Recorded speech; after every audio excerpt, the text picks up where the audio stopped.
Hello everybody, how's it going? It's your boy Neostarling, and I'm here to do a short review on the shortest trip to Earth. What can I say about this game? This is essentially a spaceship simulator where you cruise around different parts of the cosmos, looking for resources, trading with different alien species, and essentially doing what you have to do in order to get back to Earth. Now, this is a fun little game. I played it for quite a while trying to get the hang of it, and the tutorial mode was actually very helpful in order to explain the process on how this game would be working and operating. As I played the game, I noticed a lot of interesting things. For example, the music. I found the music very calming and soothing as you're essentially learning how to get through everything while you're exploring different star systems, different asteroids, as you're going along all these different paths, I guess you can say, in order to get back to Earth. You're collecting resources constantly and you have to manage your crew. If you don't have enough fuel or if you don't have enough food, your crew will lose their motivation. They will start to starve and it will actually affect their performance, which I thought was really interesting. This game, it's an acquired taste, but once you get the hang of it, it can be quite a lot of fun. I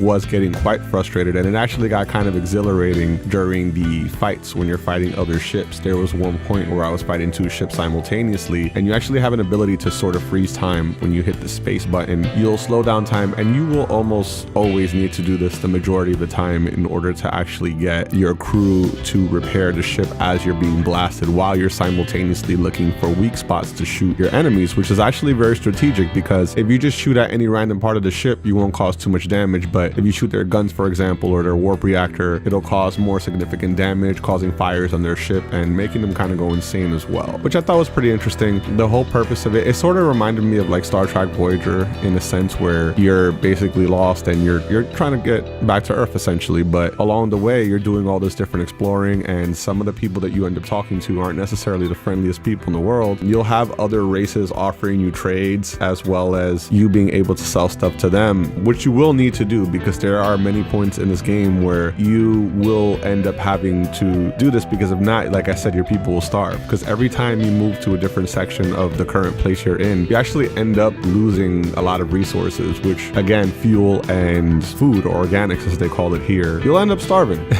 So it's definitely something you want to keep an eye on. It can be rather exhilarating trying to manage all of those resources while also trying to find your way back. As you do a lot of exploring, the map tends to be blocked out with the exception of a couple of locations that you can see right off the bat. If you find yourself stuck and not being able to travel, there is also an SOS feature which you can press, and it'll either bring in some help in the form of people that want to trade or want to sell you stuff, or you'll get into a battle. And if you get into a battle, then you're gonna have to pretty much fight for your life. When you do fight and you do win, you will collect resources from the other ship, which you could dismantle in order to make other things that you might need. For instance, synthetics are very important, because as your ship is getting torn apart, if you don't have the ability to sort of repair everything, then you're screwed. You know, you need synthetics in order to be able to actually repair items on your ship, as they're either on fire or whether something is broken, like a gun turret is broken and you need to fix it. Overall, I found this game to be enjoyable. Like I said, it is a little bit of an acquired taste. It's not typically something that I dive too deeply into, but I did enjoy it for what it was. There's a lot of reading involved,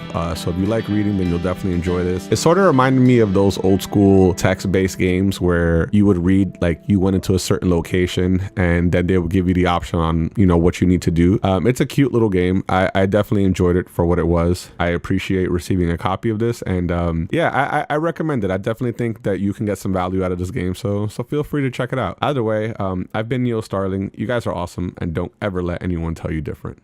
Signing off.